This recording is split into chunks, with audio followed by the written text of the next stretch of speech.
एकोनत्रिंशोऽध्याय श्रीकृष्ण के द्वारा नारद सृंजय संवाद के रूप में 16 राजा का उपाख्यान संक्षेप में सुनाकर युधिष्ठिर के शोक निवारण का प्रयत्न। वैशंपायन जी कहते हैं, जन्मेजय, सबके समझाने बुझाने पर भी जब धर्मपुत्र महाराज युधिष्ठिर मौन ही रह गए, तब पांडुपुत्र अर्जुन ने भगवान श्रीकृष्ण से कहा। 1 अर्जुन बोले, माधव, शत्रुओं को संताप देने वाले ये धर्मपुत्र युधिष्ठिर स्वयं भाई बंधुओं के शोक से संतप्त हो शोक के समुद्र में डूब गए हैं। आप इन्हें धीरज बंधाइए। महाबाहु जनार्दन, हम सब लोग पुनः महान संशय में पड़ गए हैं। आप इनके शोक का नाश कीजिए। वैशंपायन जी कहते हैं, राजन, महामना अर्जुन के ऐसा कहने पर अपनी महिमा से कभी च्युत न होने वाले कमल नयन भगवान गोविंद राजा युधिष्ठिर की ओर घूमे, उनके सम्मुख हुए। 4 धर्मराज युधिष्ठिर भगवान श्रीकृष्ण की आज्ञा का कभी उल्लंघन नहीं कर सकते थे, क्योंकि श्रीकृष्ण बाल्यावस्था से ही उन्हें अर्जुन से भी अधिक प्रिय थे। 5 महाबाहु गोविंद ने युधिष्ठिर की पत्थर के बने हुए खंभे जैसी चंदन चर्चित भुजा को हाथ में लेकर उनका मनोरंजन करते हुए इस प्रकार बोलना आरंभ किया। 6 उस समय सुंदर दांतों और मनोहर नेत्रों से युक्त उनका मुखारविंद सूर्योदय के समय पुनर्तः विकसित हुए कमल के समान शोभा पा रहा था। 7 भगवान श्रीकृष्ण बोले, पुरुष सिंह, तुम शोक न करो। शोक तो शरीर को सुखा देने वाला होता है। इस सम्रांगण में जो वीर मारे गए हैं वे फिर सहज ही मिल सकें, ये संभव नहीं है। 8 राजन, जैसे सपने में मिले हुए धन जगने पर मिथ्या हो जाते हैं, उसी प्रकार जो क्षत्रिय महासम में नष्ट हो गए हैं उनका दर्शन अब दुर्लभ है। 9 संग्राम में शोभा पाने वाले वे सभी शूरवीर शत्रु का सामना करते हुए पराजित हुए हैं। उनमें से कोई भी पीठ पर चोट खाकर या भागता हुआ नहीं मारा गया है। सभी वीर महायुद्ध में जूझते हुए अपने प्राणों का परित्याग करके अस्त्र शस्त्रों से पवित्र हो स्वर्गलोक में गए हैं, अतः तुम्हें उनके लिए शोक नहीं करना चाहिए। 11 क्षत्रिय धर्म में तत्पर रहने वाले वेद वेदांगों के पारंगत वे शूरवीर नरेश पुण्यमयी वीर गति को प्राप्त हुए हैं। पहले के मरे हुए महानुभाव भूपतियों का चरित्र सुनकर तुम्हें अपने उन बंधुओं के लिए भी शोक नहीं करना चाहिए। 12 इस विषय में एक प्राचीन इतिहास का उदाहरण दिया जाता है, जैसा कि इन देवर्षि नारद जी ने पुत्र शोक से पीड़ित हुए राजा सृंजय से कहा था। 13 सृंजय, मैं, तुम और ये समस्त प्रजावर के लोग कोई भी सुख और दुखों के बंधन से मुक्त नहीं हुए हैं तथा एक दिन हम सब लोग मरेंगे भी। फिर इसके लिए शोक क्या करना है। 14 नरेश्वर, मैं पूर्ववर्ती राजा के महान सौभाग्य का वर्णन करता हूँ।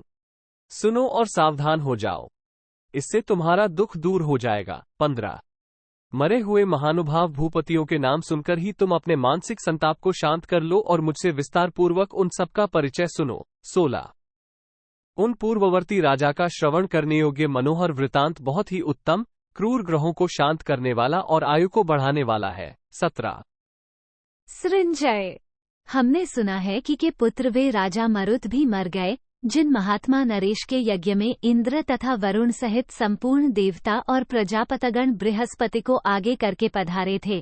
18-19 उन्होंने देवराज इंद्र से स्पर्धा रखने के कारण अपने यज्ञ वैभव द्वारा उन्हें पराजित कर दिया था।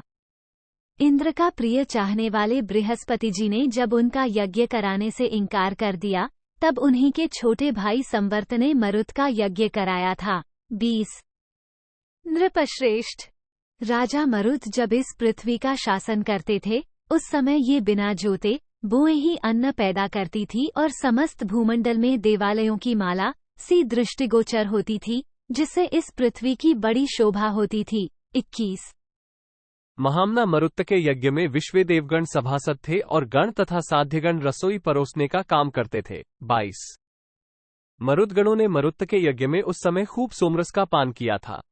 राजा ने जो दक्षिणाएं दी थी वे देवताओं, मनुष्यों और गंधर्वों के सभी यज्ञों से बढ़कर थीं। सृंजय, धर्म, ज्ञान, वैराग्य तथा ऐश्वर्य, इन चारों बातों में राजा मरुत तुमसे बढ़ चढ़कर थे और तुम्हारे पुत्र से भी अधिक पुण्यात्मा थे। जब वे भी मर गए तब औरों की क्या बात है। अतः तुम अपने पुत्र के लिए शोक न करो। 24। सृंजय। अतिथि सत्कार के प्रेमी राजा सुहोत्र भी जीवित नहीं रहे, ऐसा सुनने में आया है। उनके राज्य में इंद्र ने 1 वर्ष तक सोने की वर्षा की थी। 25। राजा सुहोत्र को पाकर पृथ्वी का वसुमती नाम सार्थक हो गया था। जिस समय वे जनपद के स्वामी थे, उन दिनों वहां की नदियां अपने जल के साथ 7 सुवर्ण बहाया करती थीं। 26। राजन।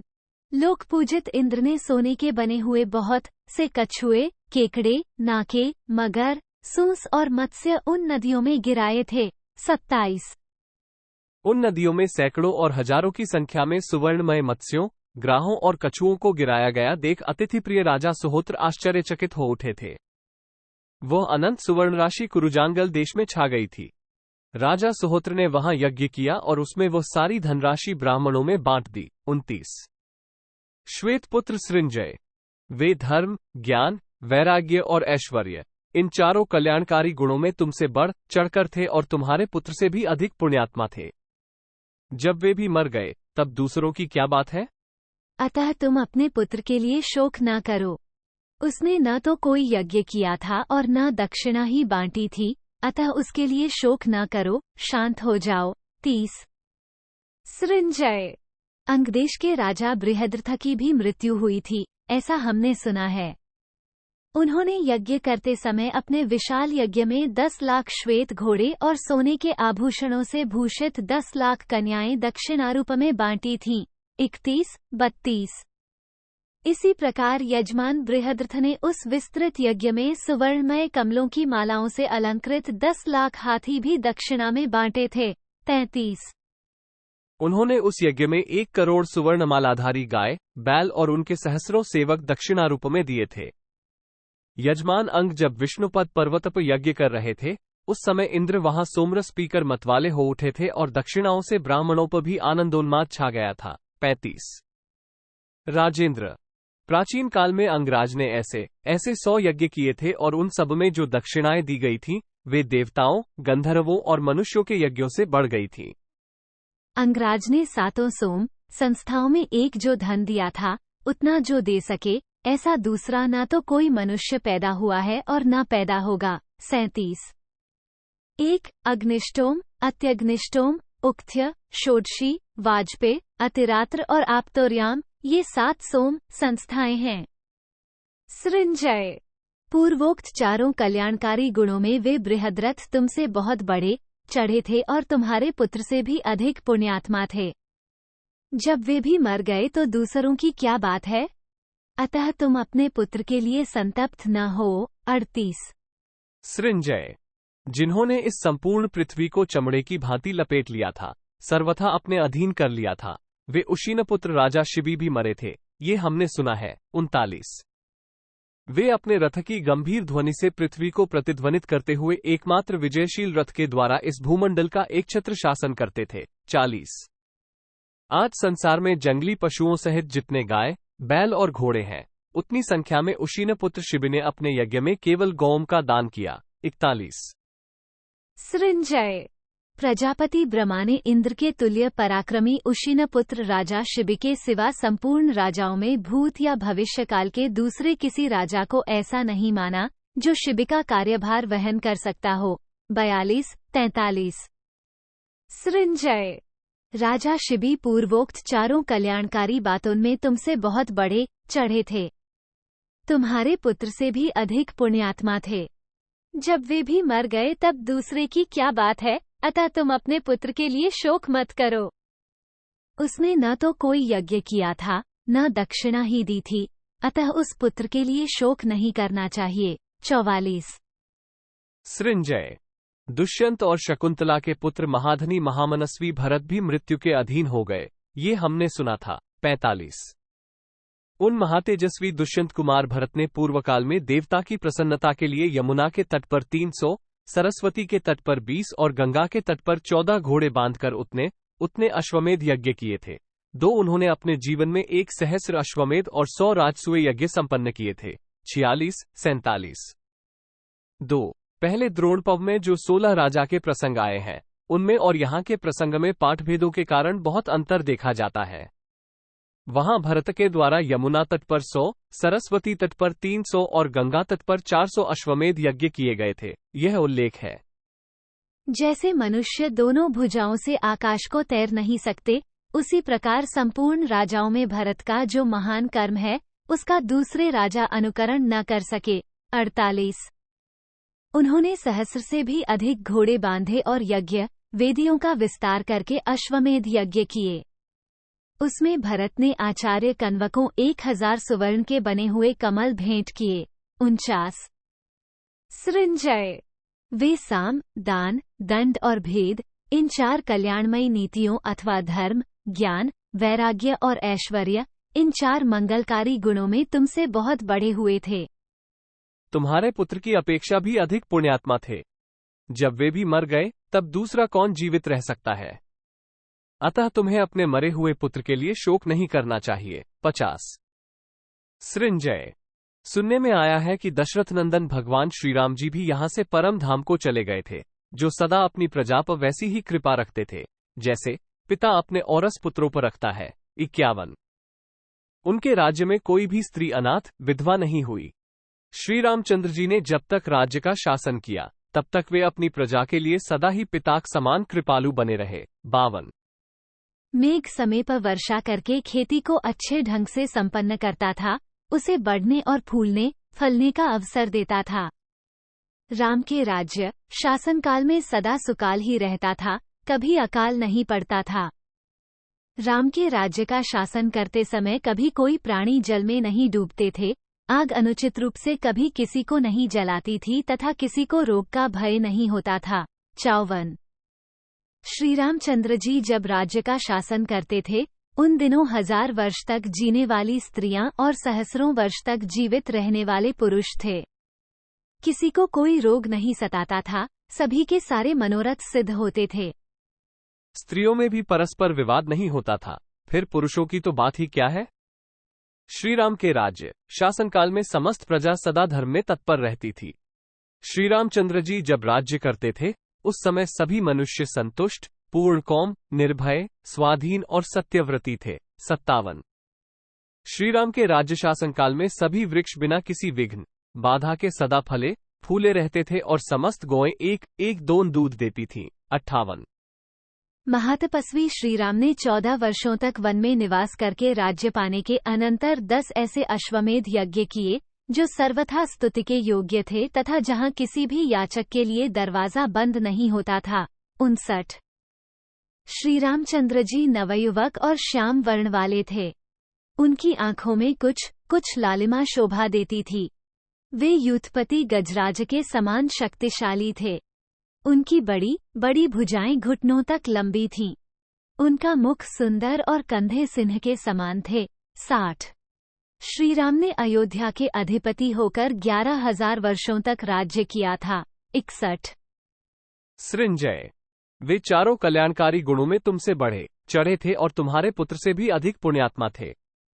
जब वे भी यहाँ रह न सके तब दूसरों की क्या बात है? अतः तुम्हें अपने पुत्र के लिए शोक नहीं करना चाहिए। 62 सृंजय राजा भागीरथ भी काल के गाल में चले गए, ऐसा हमने सुना है। जिनके विस्तृत यज्ञ में सोम पीकर मदोन्मत्त हुए सुश्रेष्ठ भगवान पाकशासन इंद्र ने अपने बाहुबल से कई सहस्र असुरों को पराजित किया। जिन्होंने यज्ञ करते समय अपने विशाल यज्ञ में सोने के आभूषणों से विभूषित 10 लाख कन्या का दक्षिणारूप में दान किया था। 65 वे सभी कन्याएं अलग अलग रथ में बैठी हुई थीं। प्रत्येक रथ में 4 घोड़े जुते हुए थे। हर एक रथ के पीछे सोने की मालाओं से विभूषित तथा मस्तक पर कमल के चिन्हों से अलंकृत 100 हाथी थे। 66 प्रत्येक हाथी के पीछे 1,000 घोड़े, हर एक घोड़ के पीछे 1,000 गायें और एक गाय के साथ 1,000 भेड़ बकरियां चल रही थीं। 67 तट के निकट निवास करते समय गंगाजी राजा भगीरथ की गोद में आ बैठी थीं। इसलिए वे पूर्वकाल में भागीरथी और उर्वशी नाम से प्रसिद्ध हुईं। 68 त्रिपथगामिनी गंगा ने पुत्री भाव को प्राप्त होकर पर्याप्त दक्षिणा देने वाले इक्ष्वाकुवंशी यजमान भगीरथ को अपना पिता माना। 69 सृंजय वे पूर्वोक्त चारों बातों में तुमसे बहुत बड़े चढ़े थे और तुम्हारे पुत्र से अधिक पुण्यात्मा थे। जब वे भी काल से न बच सके तो दूसरों के लिए क्या कहा जा सकता है? अतः तुम अपने पुत्र के लिए शोक न करो। सृंजय। महामना राजा दिलीप भी मरे थे, ये सुनने में आया है। उनके महान कर्मों का आज भी ब्राह्मण लोग वर्णन करते हैं। 71।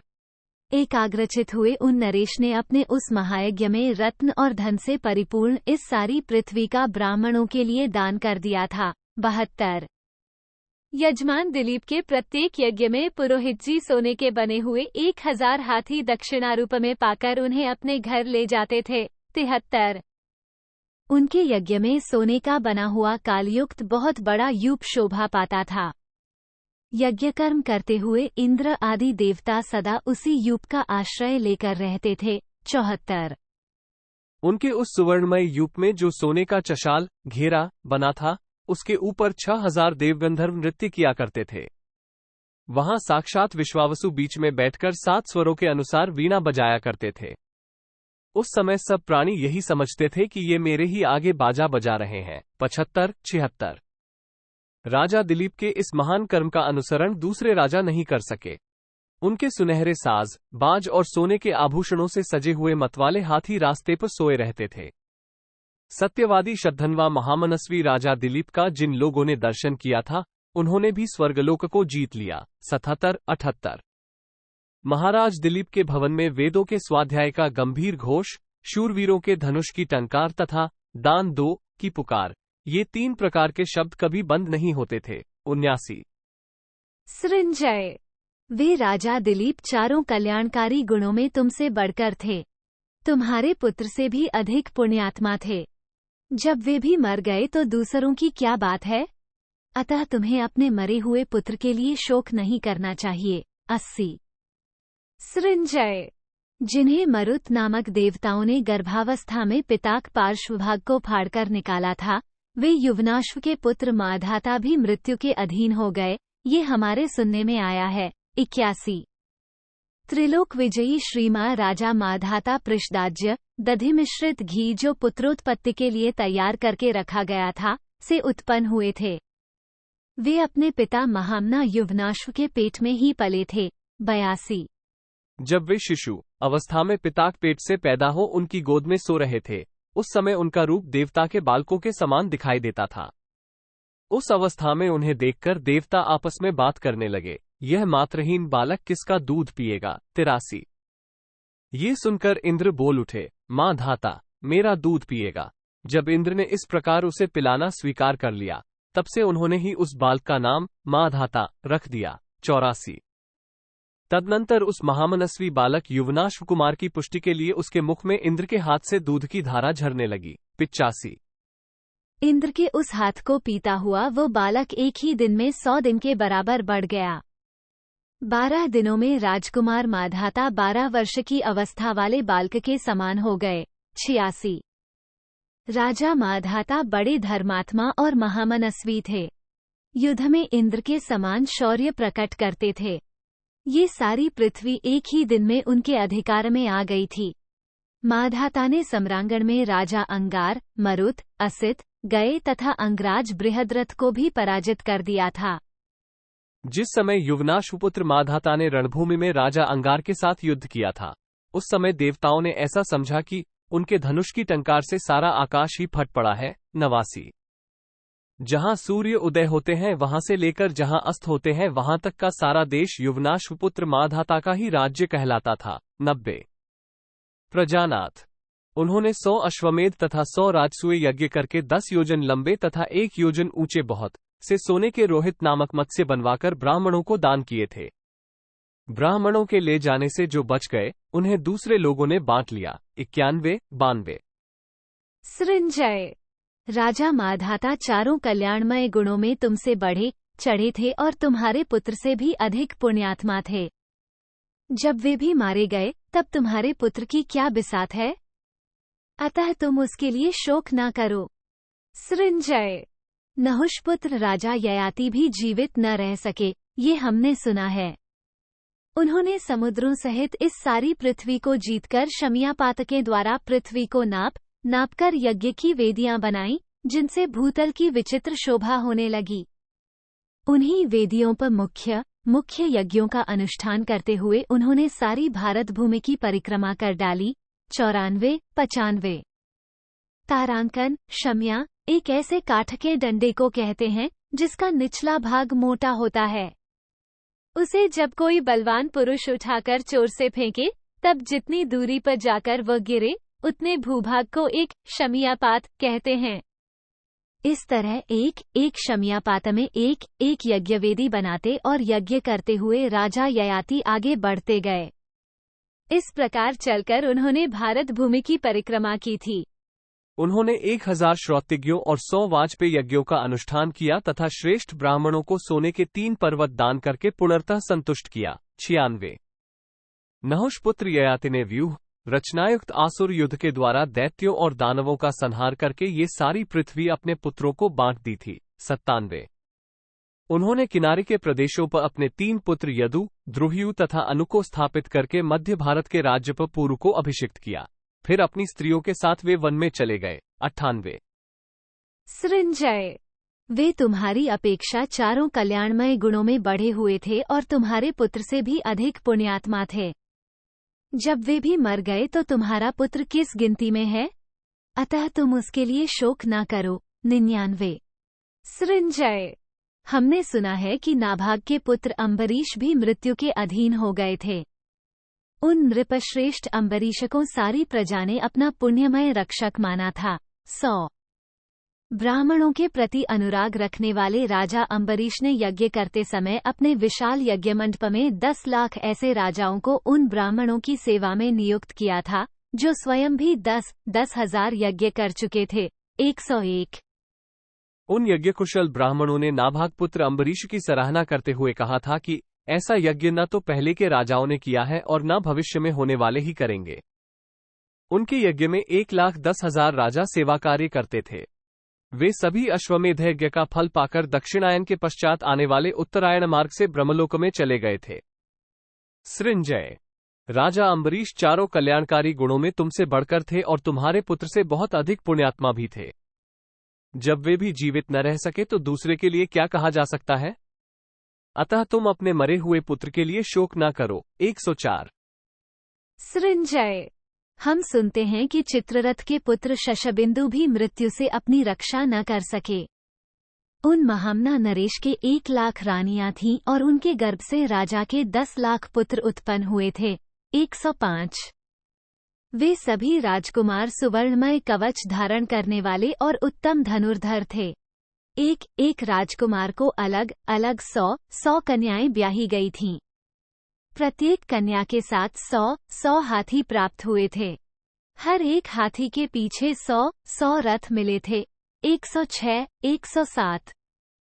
प्रत्येक रथ के साथ सुवर्णमालाधारी 100 देशीय घोड़े थे। हर एक अश्व के साथ 100 गायें और एक गाय के साथ 100 भेड़ बकरियां प्राप्त हुई थीं। 108। महाराज, राजा शशबिंदु ने यह अनंत धनराशि अश्वमेध नामक महायज्ञ में ब्राह्मणों को दान कर दी थी। सृंजय, वे चारों कल्याणकारी गुणों में तुमसे बढ़े चढ़े थे और तुम्हारे पुत्र से बहुत अधिक पुण्यात्मा भी थे।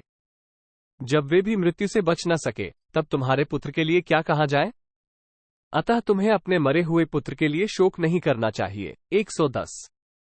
सृंजय, सुनने में आया है कि अमूर्तर्या के पुत्र राजा गय की भी मृत्यु हुई थी।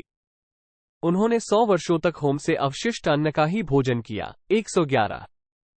एक समय अग्निदेव ने उन्हें वर मांगने के लिए कहा, तब राजा गण ने ये वर मांगे। अग्निदेव, आपकी कृपा से दान करते हुए मेरे पास अक्षय धन का भंडार भरा रहे, धर्म में मेरी श्रद्धा बढ़ती रहे और मेरा मन सदा सत्य में ही अनुरक्त रहे। 112। सुना है कि उन्हें अग्निदेव से वे सभी मनोवांछित फल प्राप्त हो गए थे। उन्होंने 1000 वर्षों तक बारंबार दर्श, पौर्णमास, चातुर्मास्य तथा अश्वमेध यज्ञों का अनुष्ठान किया था। 113, 114। वे 1000 वर्षों तक प्रतिदिन सबेरे उठकर 1 लाख गौओं और 100 खच्चरों का दान करते थे। 115। पुरुष प्रवर, इन्होंने सोमरस के द्वारा देवताओं को, धन के द्वारा ब्राह्मणों को, श्राद्ध कर्म से पितरों को और कामभोग द्वारा स्त्रियों को तृप्त किया था। 116 राजा गणे महायज्ञ अश्वमेध में 10 व्याम 50 हाथ चौड़ी और इससे दूनी लंबी सोने की पृथ्वी बनवाकर दक्षिणारूप से दान की थी। 117 पुरुष प्रवर नरेश, गंगाजी में जितने बालू के कण हैं, अमूर्तर्या के पुत्र गणे उतनी ही गौम का दान किया था। सृंजय, वे चारों कल्याणकारी गुणों में तुमसे बढ़े चढ़े थे और तुम्हारे पुत्र से बहुत अधिक पुण्यात्मा भी थे। जब वे भी मर गए तो तुम्हारे पुत्र की क्या बात है? अतः तुम उसके लिए शोक न करो। 119 सृंजय, संकृति के पुत्र राज रंतिदेव भी काल के गाल में चले गए, ये हमारे सुनने में आया है। उन महातपस्वी नरेश ने इंद्र की अच्छी तरह आराधना करके उनसे यह वर मांगा कि हमारे पास अन्न बहुत हो, हम सदा अतिथियों की सेवा का अवसर प्राप्त करें, हमारी श्रद्धा दूर न हो और हम किसी से कुछ भी न मांगें। कठोर व्रत का पालन करने वाले यशस्वी महात्मा राजा रंतिदेव के पास गांवों और जंगलों के पशु अपने आप यज्ञ के लिए उपस्थित हो जाते थे। 122 वहां भीगी चर्मराश से जो जल बहता था, उससे एक विशाल नदी प्रकट हो गई, जो चर्मनवती चंबल के नाम से विख्यात हुई। 123 राजा अपने विशाल यज्ञ में ब्राह्मणों को सोने के निष्क दिया करते थे। वहां द्विज लोग पुकार कर कहते कि ब्राह्मणों, ये तुम्हारे लिए निष्क है, ये तुम्हारे लिए निष्क है, परंतु कोई लेने वाला आगे नहीं बढ़ता था। फिर वे ये कहकर कि तुम्हारे लिए 1 सहस्र निष्क है, लेने वाले ब्राह्मणों को उपलब्ध कर पाते थे। 124 बुद्धिमान राजा रंतिदेव के उस यज्ञ में अनहार्य अग्नि में आहुति देने के लिए जो उपकरण थे तथा द्रव्य संग्रह के लिए जो उपकरण, घड़े, पात्र, कड़ाहे, बटलोई और कठौते आदि सामान थे, उनमें से कोई भी ऐसा नहीं था जो सोने का बना हुआ न हो। 125 126 संकृति के पुत्र राजा रंतिदेव के घर में जिस रात को अतिथियों का समुदाय निवास करता था, उस समय उन्हें 20,100 गौएं छूकर दी जाती थीं। 127 वहां विशुद्ध मणिमय कुंडल धारण किए रसोइये पुकार कर कहते थे कि आप लोग खूब दाल भात खाइए। आज का भोजन पहले जैसा नहीं है, अर्थात पहले की अपेक्षा बहुत अच्छा है। 128 सृंजय, रंतिदेव तुमसे पूर्वोक्त चारों गुणों में बढ़े चढ़े थे और तुम्हारे पुत्र से बहुत अधिक पुण्यात्मा थे। जब वे भी मर गए तो तुम्हारे पुत्र की क्या बात है? अतः तुम उसके लिए शोक न करो। 129 सृंजय, इक्ष्वाकुवंशी पुरुष सिंह महामना सगर भी मरे थे, ऐसा सुनने में आया है। उनका पराक्रम अलौकिक था। जैसे वर्षा के अंत शरद में बादलों से रहित आकाश के भीतर तारे नक्षत्रराज चंद्रमा का अनुसरण करते हैं, उसी प्रकार राजा सगर जब युद्ध आदि के लिए कहीं यात्रा करते थे, तब उनके 60,000 पुत्र उन नरेश के पीछे पीछे चलते थे। 131 पूर्व काल में राजा के प्रताप से एक छत्र पृथ्वी उनके अधिकार में आ गई थी। उन्होंने 1 सहस्र अश्वमेध यज्ञ करके देवताओं को तृप्त किया था। 132 राजा ने सोने के खंभों से युक्त पुनर्तः सोने का बना हुआ महल, जो कमल के समान नेत्रों वाली सुंदरी स्त्रियों की शैयाओं से सुशोभित था, तैयार कराकर योग्य ब्राह्मणों को दान किया। साथ ही नाना प्रकार की भोग सामग्रियां भी प्रचुर मात्रा में उन्हें दी थीं। उनके आदेश से ब्राह्मणों ने उनका सारा धन आपस में बांट लिया था। 133 134 एक समय क्रोध में आकर उन्होंने समुद्र से चिन्हित सारी पृथ्वी खुदवा डाली थी। उन्हीं के नाम पर समुद्र की सागर संज्ञा हो गई। 135 सृंजय, वे चारों कल्याणकारी गुणों में तुमसे बढ़े हुए थे। तुम्हारे पुत्र से बहुत अधिक पुण्यात्मा थे। जब वे भी मर गए तब तुम्हारे पुत्र की क्या बात है? अतः तुम उसके लिए शोक न करो। 136 सृंजय, वेन के पुत्र महाराज पृथु को भी अपने शरीर का त्याग करना पड़ा था, ऐसा हमने सुना है। महर्षियों ने महान वन में एकत्र होकर उनका राज्याभिषेक किया था। 137 ऋषियों ने ये सोचकर कि सब लोकों में धर्म की मर्यादा प्रथित स्थापित करेंगे, उनका नाम पृथु रखा था। वे क्षत अर्थात दुख से सबका त्राण करते थे, इसलिए क्षत्रिय कहलाए। 138 वैनंदन पृथु को देखकर समस्त प्रजाओं ने एक साथ कहा कि हम इनमें अनुरक्त हैं। इस प्रकार प्रजा का रंजन करने के कारण ही उनका नाम राजा हुआ। 139। पृथु के शासनकाल में पृथ्वी बिना जोते ही धान्य उत्पन्न करती थी। वृक्षों के पुट में मधु रस भरा था और सारी गौएं एक एक दोन दूध देती थीं। 140। मनुष्य निरोग थे। उनकी सारी कामनाएं सर्वथा परिपूर्ण थीं और उन्हें कभी किसी चीज से भय नहीं होता था। सब लोग इच्छानुसार घरों या खेतों में रह लेते थे। जब वे समुद्र की ओर यात्रा करते उस समय उसका जल स्थिर हो जाता था। नदियों की बाढ़ शांत हो जाती थी। उनके रथ की ध्वजा कभी भग्न नहीं होती थी। राजा पृथु ने अश्वमेध नामक महायज्ञ में 400 हाथ ऊंचे 21 सुवर्णमय पर्वत ब्राह्मणों को दान किए थे। 143। सृंजय। वे चारों कल्याणकारी गुणों में तुमसे बढ़े चढ़े थे और तुम्हारे पुत्र की अपेक्षा बहुत अधिक पुण्यात्मा भी थे। जब वे भी मर गए तो तुम्हारे पुत्र की क्या बात है? अतः तुम अपने मरे हुए पुत्र के लिए शोक न करो। 144। सृंजय। तुम चुपचाप क्या सोच रहे हो? राजन, मेरी इस बात को क्यों नहीं सुनते हो? जैसे मरणासन पुरुष के ऊपर अच्छी तरह प्रयोग में लाई हुई औषधि व्यर्थ जाती है, उसी प्रकार मेरा ये सारा प्रवचन निष्फल तो नहीं हो गया। 145।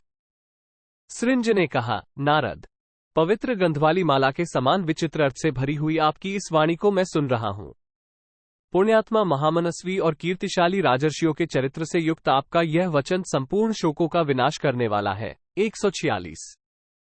महर्षि नारद, आपने जो कुछ कहा है, आपका यह उपदेश व्यर्थ नहीं गया है। आपका दर्शन करके ही मैं शोकरहित हो गया हूं। ब्रह्मवादी मुने, मैं आपका ये प्रवचन सुनना चाहता हूं और अमृतपान के समान उससे तृप्त नहीं हो रहा हूं। 147। प्रभो, आपका दर्शन अमोघ है। मैं पुत्रशोक के संताप से दग्ध हो रहा हूं। यदि आप मुझ पर कृपा करें तो मेरा पुत्र फिर जीवित हो सकता है और आपके प्रसाद से मुझे पुनः पुत्र मिलन का सुख सुलभ हो जाएगा। 148। नारद जी कहते हैं, राजन, तुम्हारे यहाँ जो ये सुवर्णष्ठीवी नामक पुत्र उत्पन्न हुआ था और जिसे पर्वत मुनि ने तुम्हें दिया था, वो तो चला गया। अब मैं पुनः हिरण्यनाभ नामक एक पुत्र दे रहा हूँ, जिसकी आयु 1000 वर्षों की होगी। 149। इति श्रीमहाभारते शान्तिपर्वणि राजधर्मानुशासनपर्वणि षोडशराजोपाख्याने 39 29। इस प्रकार श्री महाभारत शांति पर्व के अंतर्गत राजधर्मानुशासन पर्व में 16 राजा का उपाख्यान विषयक 29वां अध्याय पूरा हुआ। 29। ये षोडश राजा का उपाख्यान द्रोण पर्व के 55वें अध्याय से लेकर 71वें अध्याय तक पहले आ चुका है। उसी को कुछ संक्षिप्त करके पुनः यहाँ लिया गया है। पहले का परशुराम चरित्र इसमें संग्रहित नहीं हुआ है और पहले जो राजा पौरव का चरित्र आया था, उसके स्थान में यहाँ अंगराज बृहद्रथ के चरित्र का वर्णन है। कथा के क्रम में भी उल्टा पलटी हो गई है। श्लोकों के पाठों में भी कई जगह भेद दिखाई देता है।